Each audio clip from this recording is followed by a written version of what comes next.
ആധുനിക ബോധനശാസ്ത്ര കാഴ്ചപ്പാടുകളുടെ മാറ്റത്തിൻ്റെ കാര്യത്തിൽ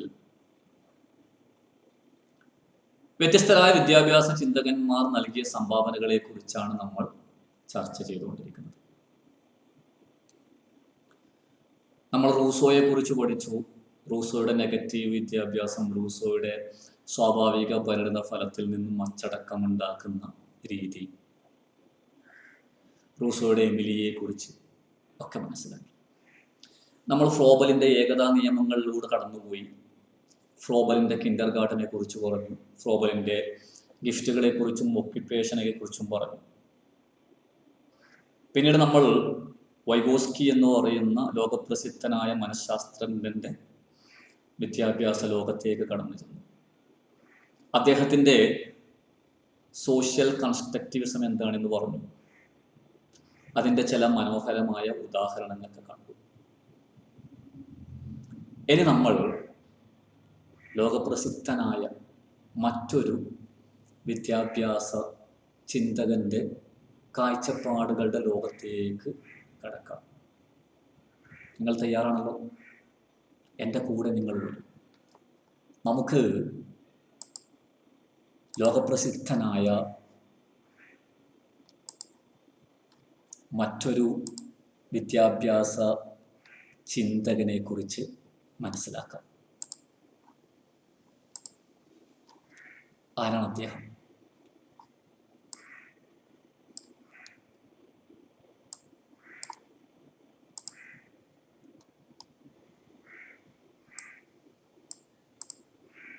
മറ്റാരുമല്ല, പൗളോ ഫ്രിയറി. ചിലപ്പോൾ നിങ്ങൾ കേട്ടിട്ടുണ്ടാകാം. ഏതായാലും അദ്ദേഹത്തിൻ്റെ സംഭാവനകൾ എന്താണെന്ന് നമുക്കൊന്ന് നോക്കാം. Banking concept, his banking concept of education. അപ്പോൾ what is banking concept of education എന്ന് നിങ്ങളോട് ആരെങ്കിലും ചോദിക്കുകയാണെന്ന് വരിക. എനിക്ക് തോന്നുന്നത് നിങ്ങളിൽ മിക്കവാറും പേരുടെയും ഉത്തരം വിദ്യാഭ്യാസ രംഗത്ത് കുട്ടികൾക്ക് ലോൺ ലഭിക്കുന്നതുമായി ബന്ധപ്പെട്ട ചില പ്രൊസീജിയറുകളാണ്. എങ്ങനെയാണ് ലോൺ ലഭിക്കുക, ഏത് ബാങ്കിൽ പോയാലാണ് ഏറ്റവും കുറഞ്ഞ പലിശക്ക് ബാങ്കിൽ ലോൺ ലഭിക്കുക എന്നൊക്കെ ആയിരിക്കും മിക്കവാറും ആളുകളുടെയും മനസ്സിലേക്ക് വരുന്നത്. നിങ്ങളുടെ മനസ്സ് പ്രവചിക്കാൻ സാധിക്കുന്ന ആളൊന്നല്ല, അങ്ങനെ ആയിരിക്കാം. കാരണം നമ്മൾ പഠനം കേൾക്കുമ്പോൾ അങ്ങനെയാണ്. എന്നാൽ ബാങ്കിങ് കോൺസെപ്റ്റ് ഓഫ് എഡ്യൂക്കേഷൻ എന്ന് പറയുന്നത് തൻ്റെ കാലത്ത് നിലവിലുണ്ടായിരുന്ന പരമ്പരാഗത ഔപചാരിക വിദ്യാഭ്യാസത്തെ കുറിച്ചുള്ള പൗളോ ഫ്രിയറിയുടെ ഒരു കാഴ്ചപ്പാടാണ്. അദ്ദേഹം പറഞ്ഞത് പരമ്പരാഗത ഔപചാരിക വിദ്യാഭ്യാസ സിസ്റ്റത്തിൽ, സമ്പ്രദായത്തിൽ കുട്ടിയെ ഒരു ഒഴിഞ്ഞ ബാങ്ക് അക്കൗണ്ടായി കാണുന്നു. എം ടി ബാങ്ക് അക്കൗണ്ട്, ഒഴിഞ്ഞ ബാങ്ക് അക്കൗണ്ടായി കാണുന്നു. ഒന്നും അറിയാത്ത, ഒന്നുമില്ലാത്ത, ഉള്ളിൽ ഒരു വികാരവുമില്ലാത്ത, ഒരു വിവരവുമില്ലാത്ത ഒരു ഒഴിഞ്ഞ ബാങ്ക് അക്കൗണ്ടായി കാണുകയും ഈ ഒഴിഞ്ഞ ബാങ്ക് അക്കൗണ്ടിലേക്ക് വിജ്ഞാനങ്ങളുടെ, സിദ്ധാന്തങ്ങളുടെ, തിയറികളുടെ, സംഭവങ്ങളുടെ, ചരിത്രങ്ങളുടെ ഭാണ്ഡങ്ങൾ ചൊരിയുന്ന, നിക്ഷേപിക്കുന്ന ഒരു നിക്ഷേപകനായിട്ടാണ് അധ്യാപകനെ കാണുന്നത് എന്നാണ്. അദ്ദേഹത്തിന്റെ കാഴ്ചപ്പാടാണ് ബാങ്കിങ് കോൺസെപ്റ്റ് ഓഫ് എഡ്യൂക്കേഷൻ എന്നറിയപ്പെടുന്നത്. അദ്ദേഹം ഇതിനെ നിശിതമായി വിമർശിച്ചു. കാരണം കുട്ടിയെ നമ്മൾ ഒന്നും അറിയാത്ത, ഒരു വികാരവും ഇല്ലാത്ത ഒരു ഒഴിഞ്ഞ ബാങ്ക് അക്കൗണ്ടായിട്ട് കാണുന്നു. അതിലെല്ലാം നിക്ഷേപിക്കുന്ന ഒരു നിക്ഷേപകൻ അധ്യാപകൻ. അദ്ദേഹം ഈ ഒരു രീതിയെ, ബാങ്കിങ് രീതിയെ, വിദ്യാഭ്യാസ രംഗത്ത് അതുവരെ നിലനിന്നിരുന്ന ബാങ്കിങ് രീതിയെ നിശിതമായി വിമർശിച്ചു. അതുപോലെ അദ്ദേഹം തന്നെ മുന്നോട്ട് വെച്ച മറ്റൊരു പദമാണ് കൾച്ചർ ഓഫ് സൈലൻസ് എന്ന് പറയുന്നത്. കൾച്ചർ ഓഫ് സൈലൻസ് എന്ന് കേൾക്കുമ്പോൾ, നിശബ്ദതയുടെ സംസ്കാരം എന്ന് കേൾക്കുമ്പോൾ ചിലപ്പോ ഞാൻ വീണ്ടും നിങ്ങളുടെ മനസ്സ് തുറക്കാൻ പോവാണ്. അത് സമൂഹത്തിൽ പിന്തള്ളപ്പെട്ട് കിടക്കുന്ന, സമൂഹത്തിൽ പാർശ്വവൽക്കരിക്കപ്പെട്ട് കിടക്കുന്ന, സമൂഹത്തിലെ ന്യൂനപക്ഷ വിഭാഗങ്ങളുടെ സംസ്കാരമാണ് അങ്ങനെ അറിയപ്പെടുന്നത് എന്നൊക്കെ ചിലപ്പോൾ നിങ്ങൾ വിചാരിച്ചേക്കാം. നിങ്ങൾ തെറ്റിദ്ധരിക്കേണ്ട, ഞാൻ നിങ്ങളെ കുറ്റപ്പെടുത്തുന്നതല്ല. കൾച്ചർ ഓഫ് സൈലൻസ് എന്ന വാക്ക് ആദ്യമായി കേട്ടാൽ ഞാനും അങ്ങനെ തന്നെ ആയിരിക്കാം കരുതുന്നത്. കാരണം കൾച്ചർ എന്ന് പറയുന്നത് സാധാരണ ഒരു സമൂഹത്തിന്റെ സംസ്കാരമാണ്. എന്നാൽ ഇവിടെ കൾച്ചർ ഓഫ് സൈലൻസ്, നിശബ്ദതയുടെ സംസ്കാരം എന്നതുകൊണ്ട് പൗലോസ് തിയറി ഉദ്ദേശിക്കുന്നത് പരമ്പരാഗത ഔപചാരിക ക്ലാസ് മുറിയിലെ ഒരു വിദ്യാർത്ഥിയുടെ, ഒരു പഠിതാവിന്റെ അവസ്ഥയെ കുറിച്ചാണ്. അദ്ദേഹം പറയുന്നത്, നമ്മൾ നേരത്തെ പറഞ്ഞു, ഒരു ഒഴിഞ്ഞ ബാങ്ക് അക്കൗണ്ടായിട്ട് നമ്മൾ കുട്ടികളെ കാണുന്നത് എന്ന് പറഞ്ഞു. ഒഴിഞ്ഞ ബാങ്ക് അക്കൗണ്ടായിട്ട് ഒരു കുട്ടിയെ കാണുകയും ആ ഒഴിഞ്ഞ ബാങ്ക് അക്കൗണ്ടിലേക്ക് എല്ലാം നിക്ഷേപിക്കുന്ന നിക്ഷേപകനായി അധ്യാപകൻ പ്രവർത്തിക്കുകയും ചെയ്യുമ്പോൾ തൻ്റെ ഉള്ളിൽ കിടക്കുന്ന അഭിപ്രായങ്ങളും വികാരങ്ങളും പ്രകടിപ്പിക്കാൻ സാധിക്കാതെ ഒരു കുട്ടി അധ്യാപകൻ പറയുന്നത് മാത്രം കേട്ടുകൊണ്ട് നിശബ്ദനായി ക്ലാസ് റൂമിൽ ഇരിക്കേണ്ടി വരുന്നു. അങ്ങനെ ഒരു നിശബ്ദതയുടെ ഒരു സംസ്കാരം തന്നെ അവൻ സൃഷ്ടിച്ചെടുക്കുന്നു. ഇങ്ങനെ നിശബ്ദതയുടെ സംസ്കാരം കാത്തു സൂക്ഷിക്കുന്ന ഒരു കുട്ടി പിൽക്കാലത്ത് വളർന്നു വലുതായി സമൂഹത്തിലേക്ക് വന്നു കഴിഞ്ഞാൽ സമൂഹത്തിൽ നടക്കുന്ന അനീതികൾക്കെതിരെ പ്രതികരിക്കാൻ സാധിക്കാതെ ഒരു നിശബ്ദതയുടെ സംസ്കാരം കാത്തു സൂക്ഷിക്കേണ്ടി വരും എന്നാണ്. അങ്ങനെ നിസ്സംഗരായ, അനീതി കാണുമ്പോൾ അനീതിക്കെതിരെ പ്രതികരിക്കാൻ സാധിക്കാത്ത, എന്ത് കണ്ടാലും മിണ്ടാൻ സാധിക്കാത്ത, എന്ത് കണ്ടാലും നിർവികാരനായി നോക്കി നിൽക്കുന്ന ചില ആളുകളെ സൃഷ്ടിക്കുന്നതാണ് പരമ്പരാഗത ഔപചാരിക വിദ്യാഭ്യാസം ചെയ്യുന്ന പ്രധാന ദൗത്യം എന്ന് അദ്ദേഹം വിമർശിച്ചു.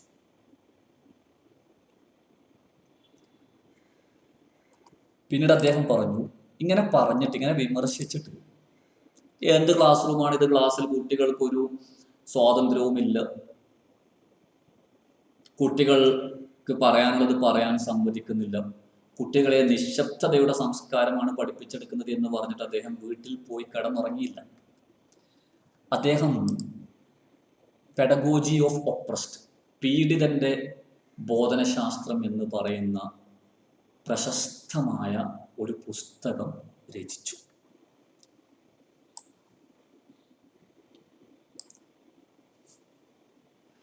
ഈ പെഡഗോജി ഓഫ് ഒപ്രസ്ഡ് എന്ന് കേൾക്കുമ്പോൾ വീണ്ടും ഞാൻ നിങ്ങളുടെ മനസ്സിനെ തുറക്കാൻ പോവാണ്. മാതൃക മാജിക് താക്കോലൊന്നും എൻ്റെ അടുത്തില്ല. പെഡഗോജി ഓഫ് ഒപ്രസ്ഡ് എന്ന് കേൾക്കുമ്പോൾ പീഡിതന്റെ ബോധനശാസ്ത്രം, മർദ്ദിതന്റെ ബോധനശാസ്ത്രം എന്ന് കേൾക്കുമ്പോൾ സമൂഹത്തിലെ അധസ്ഥിത വിഭാഗങ്ങൾക്ക് നൽകുന്ന വിദ്യാഭ്യാസം, അല്ലെങ്കിൽ സമൂഹത്തിൽ പാർശ്വവൽക്കരിക്കപ്പെട്ട് കിടക്കുന്ന, അരികുവൽക്കരിക്കപ്പെട്ട് കിടക്കുന്ന വിഭാഗങ്ങൾക്ക് നൽകുന്ന വിദ്യാഭ്യാസം എന്നൊക്കെ ചിലപ്പോൾ നമ്മൾ പെട്ടെന്ന് നിർവചിച്ചേക്കാം. അതൊന്നല്ല. ആരാണ് ഈ പീഡിതൻ? വീണ്ടും നമ്മൾ പിറകിലോട്ട് വേണം. നമ്മൾ നേരത്തെ പറഞ്ഞു, നമ്മൾ കുട്ടിയെ എന്തായിട്ടാണ് കാണുന്നത്? ഒഴിഞ്ഞ ബാങ്ക് അക്കൗണ്ടായിട്ടാണ് കാണുന്നത്. ഒഴിഞ്ഞ ബാങ്ക് അക്കൗണ്ടായിട്ട് കാണപ്പെടുന്ന കുട്ടിയിലെല്ലാം നിക്ഷേപിക്കുന്ന നിക്ഷേപകനാണ് അധ്യാപകൻ. ഈ ഒരു കാഴ്ചപ്പാടുമായി ക്ലാസ് റൂമിലേക്ക് വരുന്ന അധ്യാപകൻ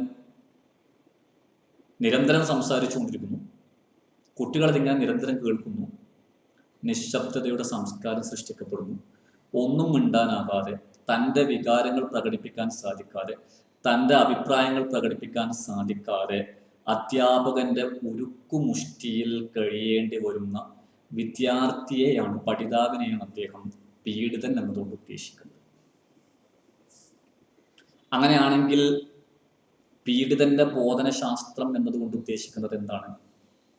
ക്ലാസ് റൂമിൽ പീഡിപ്പിക്കപ്പെടുന്ന വിദ്യാർത്ഥിക്ക് വേണ്ടി സൃഷ്ടിക്കപ്പെടുന്ന ഒരു ബോധനശാസ്ത്രം. എന്തായിരിക്കണം ഈ വിദ്യാർത്ഥിക്ക് വേണ്ടി നമ്മൾ പുതുതായി സൃഷ്ടിക്കേണ്ട ബോധനശാസ്ത്രം? അഥവാ ഈ പരമ്പരാഗതമായ ക്ലാസ് റൂമിൽ നിലനിൽക്കുന്ന ഈ പീഡിപ്പിക്കപ്പെടുന്ന വിദ്യാർത്ഥിക്ക് വേണ്ടി ഞാനിതാ ഒരു ബോധനശാസ്ത്രം മുന്നോട്ട് വെക്കുന്നു. അവനെ കേന്ദ്രബിന്ദുവാക്കിക്കൊണ്ട് ഒരു ബോധനശാസ്ത്രം മുന്നോട്ട് വെക്കുന്നു എന്ന, അങ്ങനെ അദ്ദേഹം പ്രഖ്യാപിച്ചിട്ടുണ്ടെന്ന് എനിക്കറിയില്ല, എന്നൊരു പ്രഖ്യാപനവുമായി അദ്ദേഹം മുന്നോട്ട് വെച്ച, അദ്ദേഹം എഴുതിയ ഒരു പുസ്തകമാണ് പെഡഗോജി ഓഫ് ഓപ്രസ്ഡ് അഥവാ പീഡിതന്റെ ബോധനശാസ്ത്രം. എന്താണ് ഈ പീഡിതന് വേണ്ടി അദ്ദേഹം മുന്നോട്ട് വെക്കുന്ന ബോധനശാസ്ത്രം?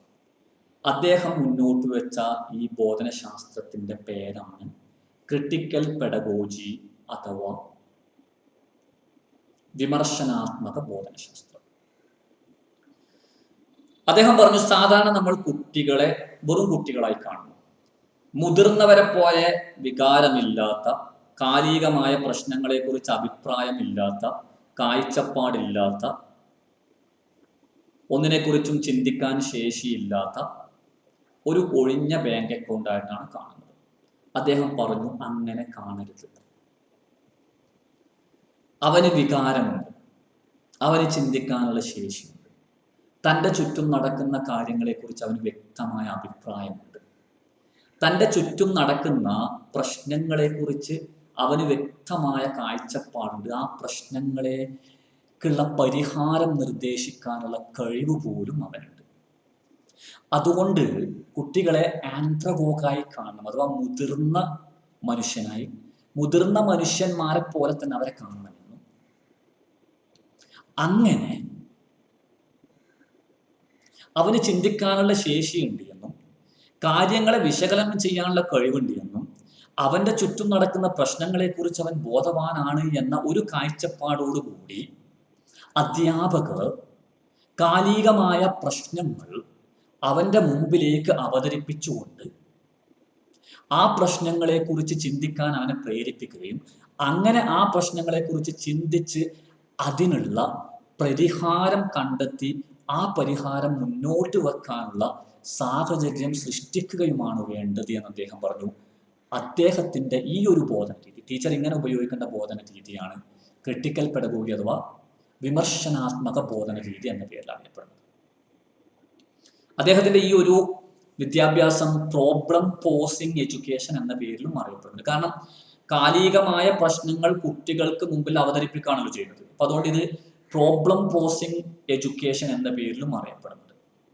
അഥവാ അവൻ ജീവിക്കുന്ന സമൂഹത്തിലെ സാമൂഹിക പ്രശ്നങ്ങൾ,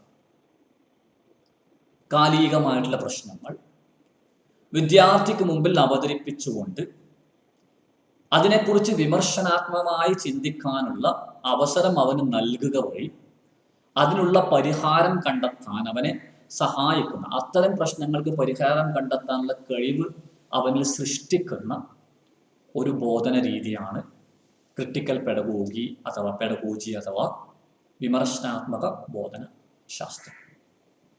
അങ്ങനെ ആകുമ്പോൾ പിൽക്കാലത്ത് അവൻ വലുതാകുമ്പോൾ അവൻ കൾച്ചർ ഓഫ് സൈലൻസ് കാത്തു സൂക്ഷിക്കില്ല. അവൻ സമൂഹത്തിൽ ഇറങ്ങിക്കഴിഞ്ഞാൽ സമൂഹത്തിൽ നടക്കുന്ന പ്രശ്നങ്ങളിൽ ഇടപെടുകയും അതിനെക്കുറിച്ച് ചർച്ച ചെയ്യുകയും അതിനെക്കുറിച്ച് ചിന്തിക്കുകയും അതിനെക്കുറിച്ചുള്ള പരിഹാര മാർഗങ്ങൾ നിർദ്ദേശിക്കുകയും അനീതിക്കെതിരെ ശബ്ദിക്കുകയും ചെയ്യും. കാരണം വിമർശനാത്മകമായി ചിന്തിക്കാനുള്ള അവസരം കൊടുക്കണം. ക്ലാസ് റൂമിൽ വിമർശനാത്മകമായി ചിന്തിക്കാനുള്ള അവസരം കൊടുക്കാതെ ടീച്ചർ പറയുന്നത് മാത്രം കേൾക്കാനുള്ള ഒരു സാഹചര്യം സൃഷ്ടിച്ചിട്ട് പിൽക്കാലത്ത് വിദ്യാഭ്യാസം ഉള്ള ആളുകൾ, വിദ്യാസമ്പന്നരായ ആളുകൾ അനീതിക്കെതിരെ പ്രതികരിക്കുന്നില്ല എന്ന് പറയുന്നതിൽ അർത്ഥമില്ല എന്നാണ്. അതാണ് അദ്ദേഹം മുന്നോട്ട് വെച്ച ക്രിട്ടിക്കൽ പെഡഗോഗി അഥവാ വിമർശനാത്മക ബോധനശാസ്ത്രം എന്ന് പറയുന്നത്. ഇനി ഇഷ്യൂ ബേസ്ഡ് കരിക്കുലം. ഇപ്പൊ നമ്മൾ ഉപയോഗിക്കുന്ന സോഷ്യൽ കൺസ്ട്രക്റ്റിസത്തിന്റെ കൂടെ തന്നെ അതിനുശേഷം വന്ന ഒരു കാര്യമാണ് ഇഷ്യൂ ബേസ്ഡ് കരിക്കുലം, പ്രശ്നാധിഷ്ഠിത പാഠ്യപദ്ധതി. ശരിക്കും പൗലോ ഫ്രീയരി നേരിട്ട് പറഞ്ഞ ഒരു വേർഡല്ല ഇത്. നമ്മൾ ഇന്നത്തെ വിദ്യാഭ്യാസ രംഗത്ത് ഉപയോഗിക്കുന്നത് ഏത് വിഷയം പഠിപ്പിക്കുകയാണെങ്കിലും, ഇപ്പം ഭാഷ പഠിപ്പിക്കുകയാണെങ്കിലും കണക്ക് പഠിപ്പിക്കുകയാണെങ്കിലും സയൻസ് പഠിപ്പിക്കുകയാണെങ്കിലും ഒരു 8 ഇഷ്യൂ തിരഞ്ഞെടുത്തിട്ടുണ്ട്. എൻ്റെ അഭിപ്രായത്തിൽ 8 ഇഷ്യൂ തിരഞ്ഞെടുക്കുന്നത് ശരിയല്ല. കാരണം 8 ഇഷ്യൂ നേരത്തെ നമ്മൾ തിരഞ്ഞെടുത്തിട്ട് നമ്മൾ പ്രശ്നമായി കാണുന്ന ഒരു പ്രശ്നം കുട്ടികൾക്ക് മുമ്പിൽ ചർച്ച ചെയ്യാൻ കൊടുക്കുന്നതിന് പകരം കുട്ടികളോട് സമൂഹത്തിലേക്ക് നോക്കാൻ പറയുകയും അവർ തന്നെ സാമൂഹികമായ പ്രശ്നങ്ങൾ സെലക്ട് ചെയ്യുകയും ചെയ്യുകയാണ് വേണ്ടത്.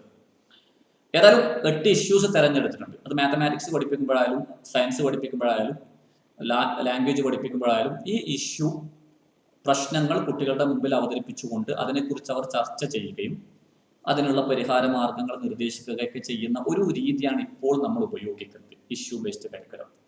ഇഷ്യൂ ബേസ്ഡ് കരിക്കുലം, പ്രശ്നാധിഷ്ഠിത പാഠ്യപദ്ധതി എന്നത് പൗളോ ഫ്രീയേര് നിർമ്മിച്ച ഒരു പദമല്ല, അദ്ദേഹം മുന്നോട്ട് വെച്ചതല്ല. പക്ഷെ ഇഷ്യൂ ബേസ്ഡ് കരിക്കുലം എന്ന് പറയുന്ന ഒരു ആശയം ഉരുത്തിരിഞ്ഞു വന്നിട്ടുള്ളത് പൗളോ ഫ്രീയരിയുടെ ക്രിട്ടിക്കൽ പെഡഗോഗി അഥവാ വിമർശനാത്മക ബോധനശാസ്ത്രം എന്ന ആശയത്തിൽ നിന്നും പ്രചോദനം ഉൾക്കൊണ്ടുകൊണ്ടാണ്. അതുകൊണ്ട് തന്നെ ഇതും അദ്ദേഹത്തിൻ്റെ ഒരു സംഭാവനയായിട്ട് തന്നെ നമുക്ക് പറയാൻ സാധിക്കുന്നതാണ്. ഇത്രയുമാണ് പൗളോ ഫ്രീയരിയുടെ വിദ്യാഭ്യാസ കാഴ്ചപ്പാടുകളെക്കുറിച്ച് പറയാനുള്ളത്. ഇവിടെ ശ്രദ്ധിക്കേണ്ട ഒരു കാര്യം, പൗളോ ഫ്രീയരി ബ്രസീലിലാണ് ജനിച്ചത്. ഒരു ഇടത്തരം കുടുംബത്തിലായിരുന്നു അദ്ദേഹം ജനിച്ചിരുന്നത്. അദ്ദേഹത്തിന് ശരിക്കും ഔപചാരിക വിദ്യാഭ്യാസം അധികമൊന്നും ലഭിച്ചിട്ടില്ല. അവരുടെയൊക്കെ ജീവിത സാഹചര്യങ്ങളിൽ നിന്നാണ് അവർ ചില വിദ്യാഭ്യാസ ചിന്തകൾ മുന്നോട്ട് വെക്കുന്നത് എന്നതാണ്. അദ്ദേഹം പറഞ്ഞിട്ടുണ്ട്, ക്ലാസ് റൂമിൽ ഞാനൊരു ഊമയായിരുന്നു, ബധിരനായിരുന്നു എന്നൊക്കെയായിരുന്നു, നമ്മുടെ നാടൻ ഭാഷയിൽ പറഞ്ഞ പൊട്ടനായിരുന്നു എന്നായിരുന്നു അധ്യാപകരുടെ ധാരണ. എന്നാൽ ഞാൻ പൊട്ടനായിരുന്നില്ല. എന്നാൽ വിശപ്പ് കാരണം ക്ലാസ് റൂമിൽ ഒന്നും പറയാനോ കേൾക്കാനോ സാധിക്കില്ലായിരുന്നു. എൻ്റെ ജീവിത സാഹചര്യം, എൻ്റെ ദാരിദ്ര്യം എന്നെ അങ്ങനെ ആക്കി തീർത്തതാണ് എന്ന് പൗളോ ഫ്രീയരി പറഞ്ഞിട്ടുണ്ട്. അങ്ങനെയാണ് അദ്ദേഹം നിലവിലുള്ള വിദ്യാഭ്യാസ സമ്പ്രദായത്തോട് വിമർശനാത്മകമായിട്ടുള്ള ഒരു കാഴ്ചപ്പാട് സ്വീകരിക്കുകയും തൻ്റെ ബാങ്കിങ് രീതിയാണ് നടക്കുന്നത് എന്നും അത് ശരിയല്ല എന്നും അത് നിശബ്ദതയുടെ സംസ്കാരം സൃഷ്ടിക്കുന്നു എന്നും അങ്ങനെ കുട്ടികൾ പീഡിപ്പിക്കപ്പെടുകയാണെന്നും മാനസികമായി പീഡിപ്പിക്കപ്പെടുകയാണെന്നും പീഡിപ്പിക്കപ്പെടുന്നവർക്ക് വേണ്ടി ഞാനിത് ക്രിട്ടിക്കൽ പെഡഗോഗി എന്ന് പറയുന്ന ഒരു ബോധന രീതി മുന്നോട്ട് വെക്കുന്നൊക്കെ പറഞ്ഞിട്ട് അദ്ദേഹം ആധുനിക വിദ്യാഭ്യാസ രംഗത്ത് തൻ്റെ മഹത്തായ സംഭാവനകൾ അർപ്പിച്ചത്. നന്ദി, നമസ്കാരം.